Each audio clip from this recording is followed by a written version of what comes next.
It's the third Saturday of the month, so we're back here with Game Club, this time for Umurangi Generation. I'm your host, Boston, playing this on the Series X, joined as always by Moonpear.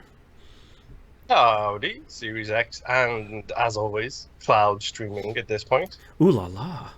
And Musum. Hello. Playing on the Series X with Game Pass. There you go. Yeah, if you haven't guessed by this point, it's on Game Pass. So you wanna go play it? Go check it out there. If we win a round of tic-tac-toe here and we get 3 X's across the board, that's usually a Game Pass indication. Yeah.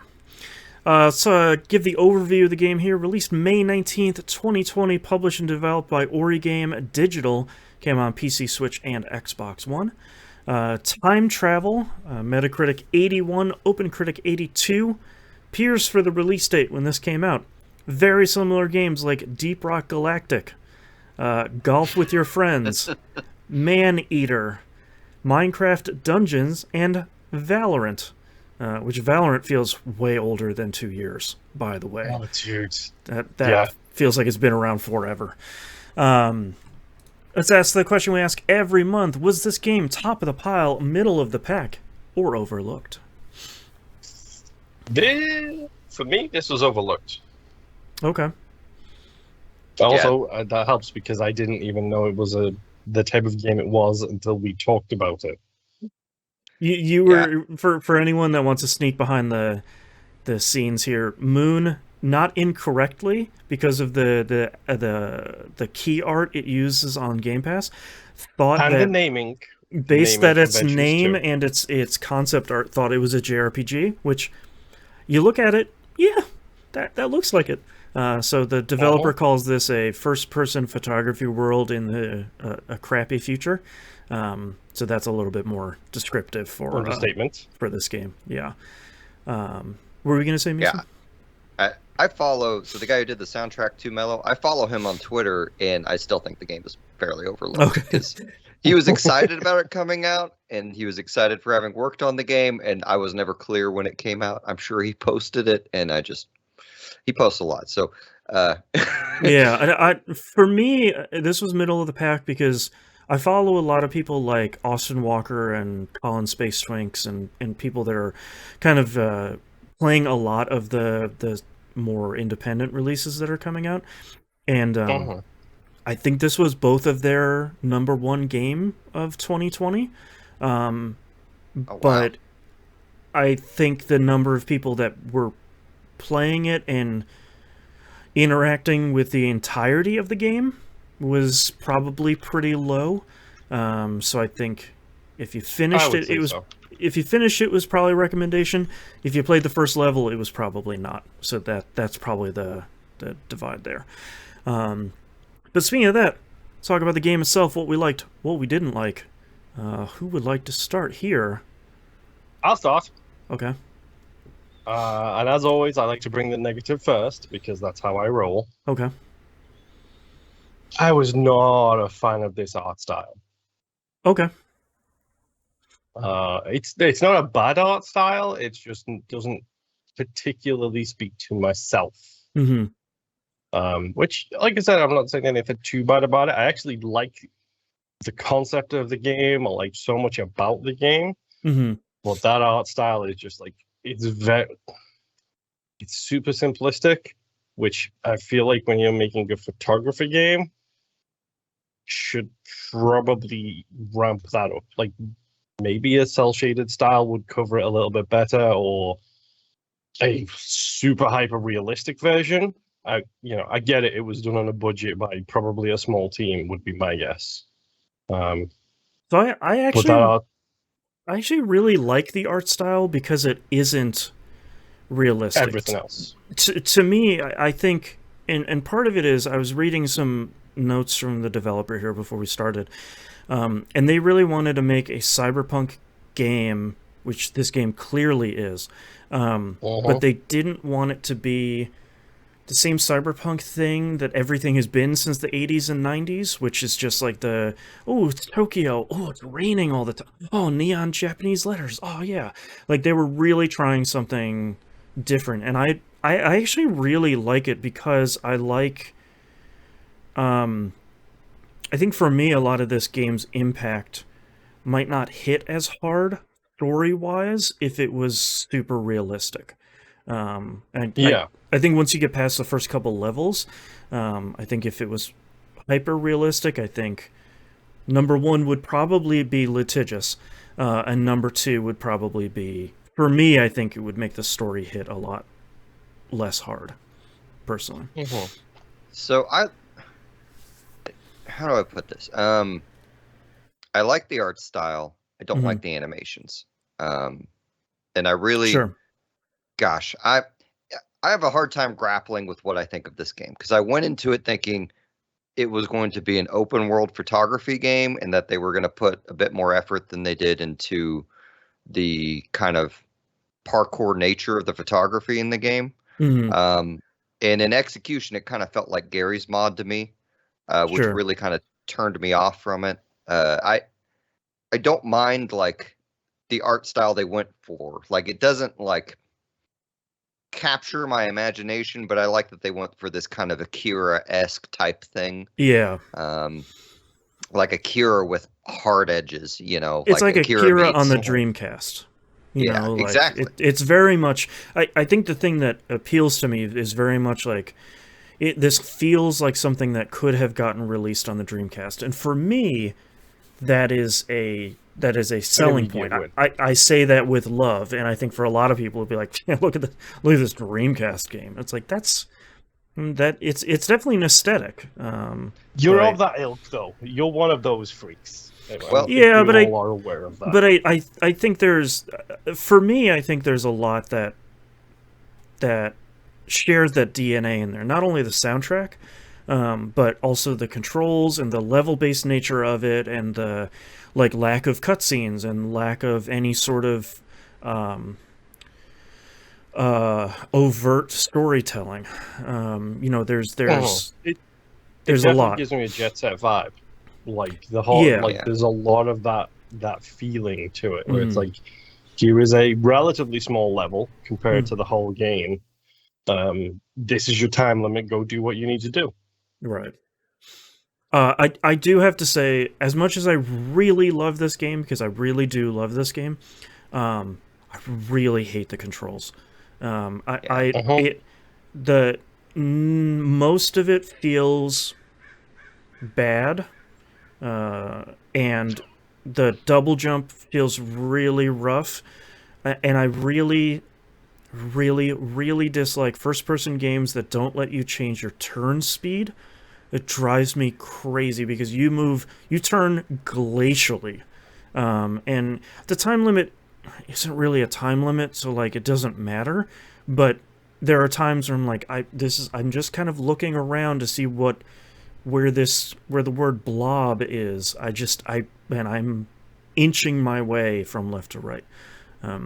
That's my only real criticism of the game. Yeah, I don't hate it, but I never want to play it again. Okay. It's too rough around the edges. Like I think I read like he developed it for 10 months, and I kind of wish he spent another year on it. And it's like the controls hurt it a lot because I was initially like, it's hard for me to like, I have so much preconceptions of what I thought it would be and what I wanted it to be. And then when I saw what it was, and then I had such a short time with it, because it only takes, you know, I mean, I probably spent, I know the how long to beat says like 2 hours. I think I spent probably 4 or 5 hours. I think I did it in like 4 1-hour sessions. Yeah. I like the idea of wandering around this weird, crazy looking world and taking pictures, but I did not like the hunting. I didn't care for the time limit. Like I never really felt like I was making a cool looking picture.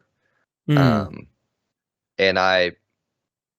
granted, I should not compare it to AAA games or anything like that, but like there's a lot of games I played recently with a very easy like photo mode in it that I made lots of pictures of, and I feel like in a low res art scenario that should still be possible, but it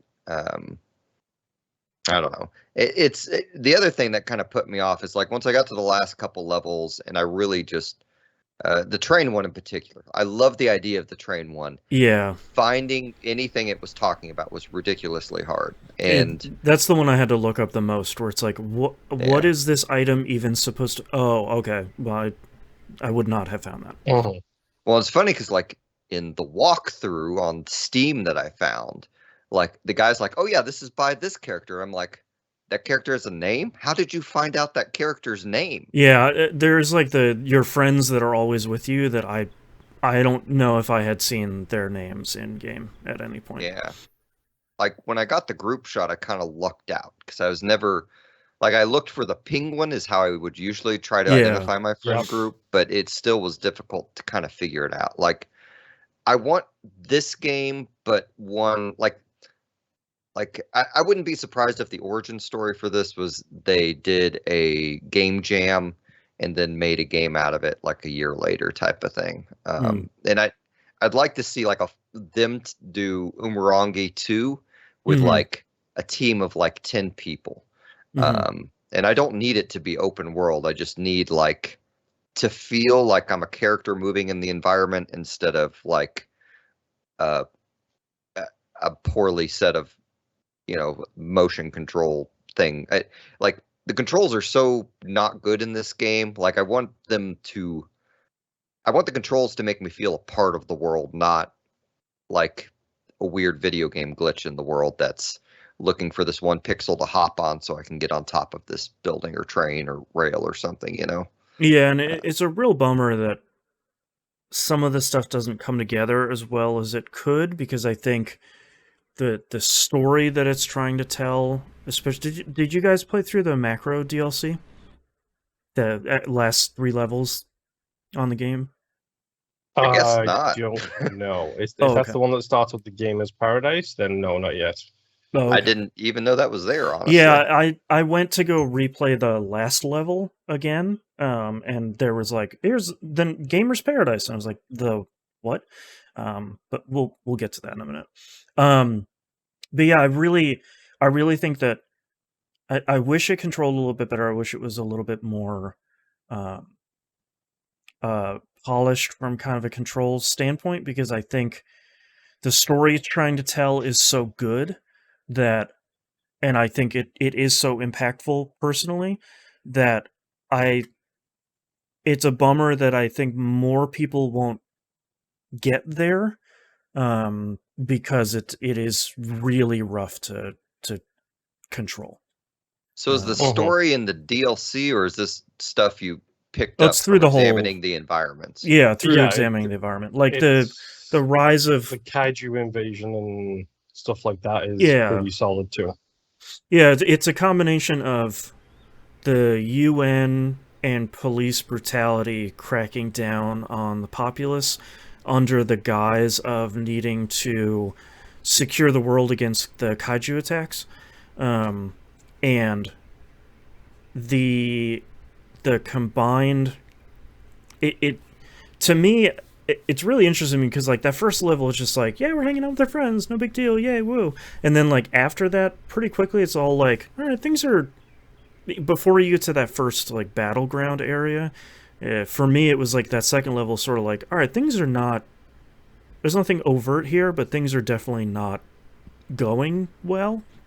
And then quickly gets overt after that. But I think for me it's the combination of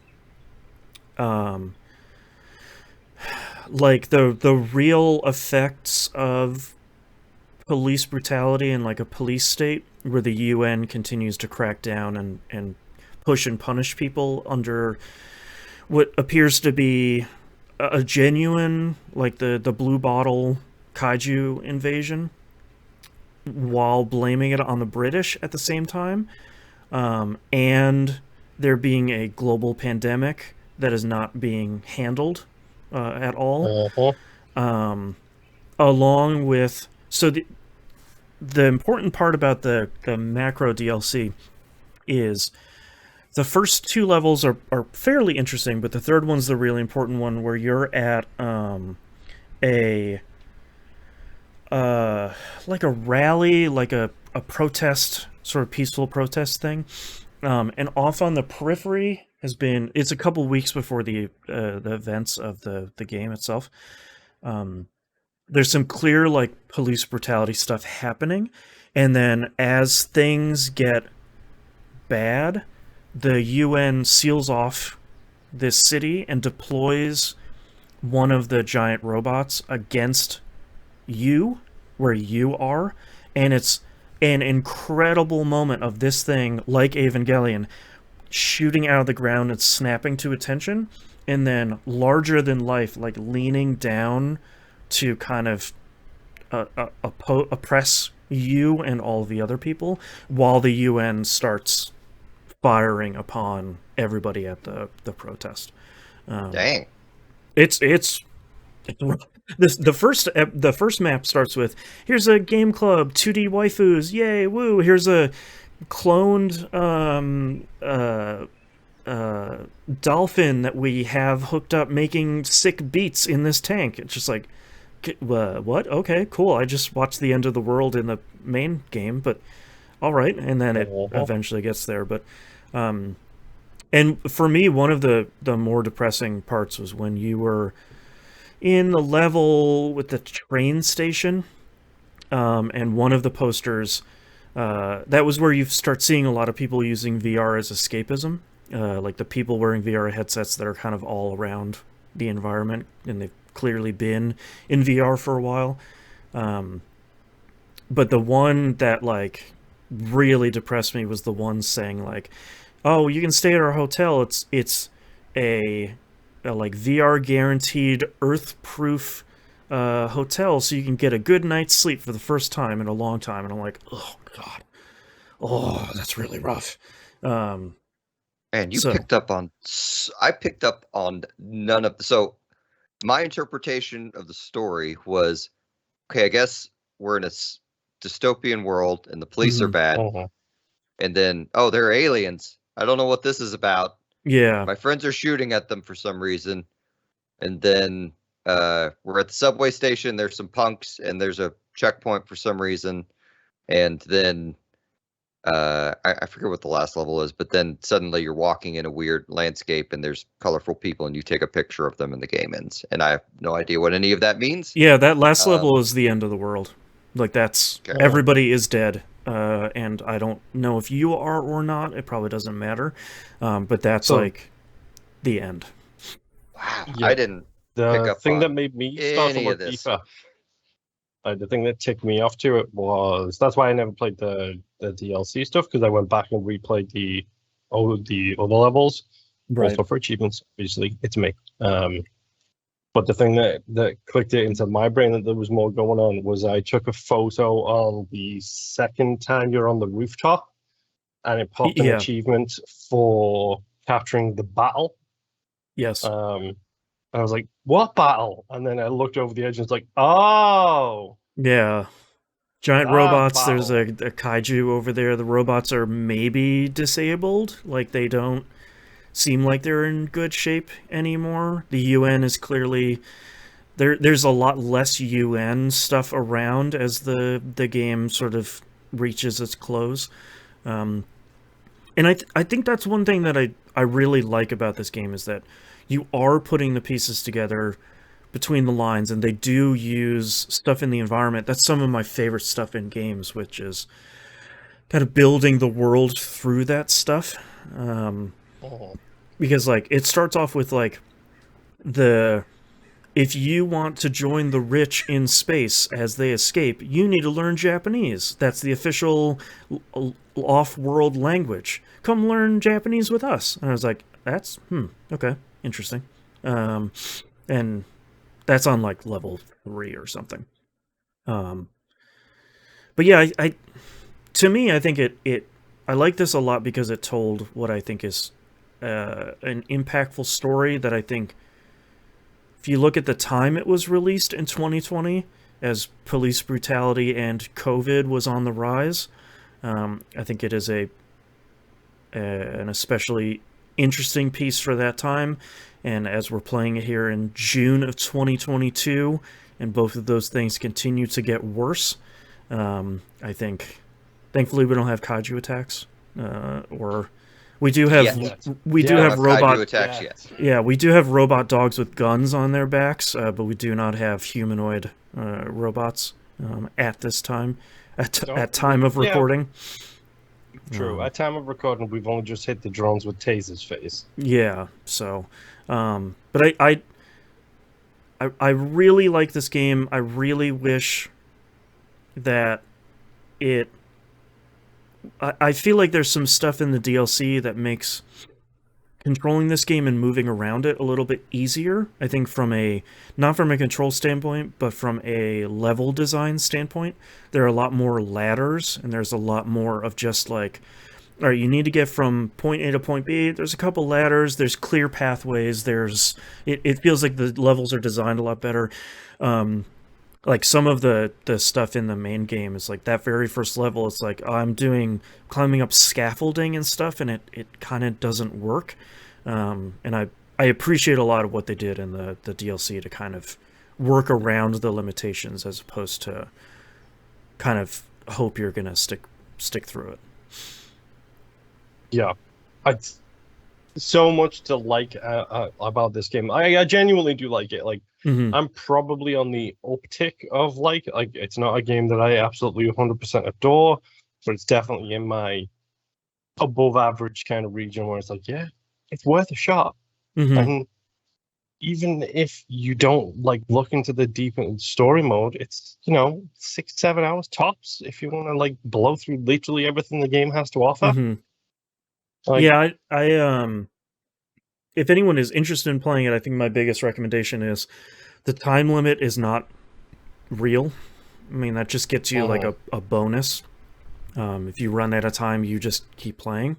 So I wish that was communicated a little bit differently, just to say like, here's the parcel delivery bonus as opposed to a time limit. But that might be me splitting hairs. I'll be honest, like some of the stuff you get for doing the 100% is actually pretty useful. Like I did the 100% on one of the later levels and got a sports lens, which is close and far range without having to switch between them. So if you need to take a photo with the normal lens, it counts for that. And if you need to take a photo with the long lens, it counts for that too. Oh, nice. Yeah, the first level in the DLC also gets you like essentially like rocket boots.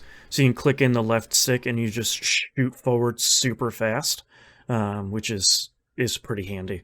That's what the roller skates are. Okay. Yeah. But yeah, like Moon said, I think if you're listening to the show, you're probably willing to try different things and different types of games. I think it's a cool thing that I think you should just spend a couple hours playing. And I mean, worst case scenario, you just have a walkthrough open when you get stuck, and you just kind of go through the stuff, look at the cool things, listen to the great soundtrack. Like I think it's a thing to be experienced. And you might like it, you might not. I don't know. But that's part of the thing about Game Club is we're gonna try cool stuff, and sometimes it works out, and sometimes it doesn't, and that's okay. Yeah. You like. Any final thoughts here for this game? It's pretty good. Give it a shot. What does it cost you? Especially right now, it's on Game Pass. It doesn't cost you anything but time and bandwidth. Yeah. And it's not even. It's not 120 gigs, so not even that much bandwidth wise. Like. Right. I would say, I don't know if I'd recommend it to everybody, but if anybody's curious about it, yeah, give it a shot. Stick it in and play it. Yeah. I'm pretty sure you can probably stream it, which is even less of a hard drive. That's true. You could play it right now. So I will give my closing thoughts, which will be vastly different from your guys', with all due respect. Yep. Dude, it's fine. I don't think it was a very good game. I like the concept of it. I like what it strives for. I don't think it strives for it well enough. But it is a Game Pass game, so if you want to try it, it's free. It's definitely kind of supporting an indie at that point. But I think the poor controls. I have I've been more interested in the game hearing you guys talking about it than playing it, honestly. Yeah. And so for me, between the controls and graphic style, I was not pulled into wanting to examine the environment like Return to the Obra Dinn, for instance, which is kind of probably also not an unfair comparison, since that is one of my favorite games, possibly of all time at this point.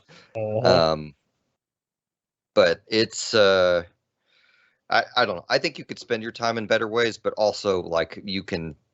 I mean, literally, if you had the walkthrough open, you probably could just blow through it in literally 2 hours. Like, it's very quick. There's only 8 environments. They're all fairly small.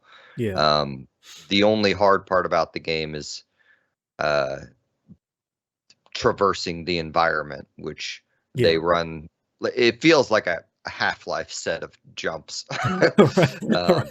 which is also another thing I'm holding against it. But it's part of my perspective is also kind of maligned with, I thought it was going to be something else than it was, unfortunately. So it's a hard game to market. Yeah. All right, let's talk about our next game. We're going to play Far Changing Tides. Came out on PS4, PS5, Xbox One, Series consoles, Switch, and PC. It is currently available on Game Pass. So we're going to check out Far Changing Tides. Thank you very much, everyone, for hanging out with us and listening. We'll see you all next month. Bye. Bye. Bye.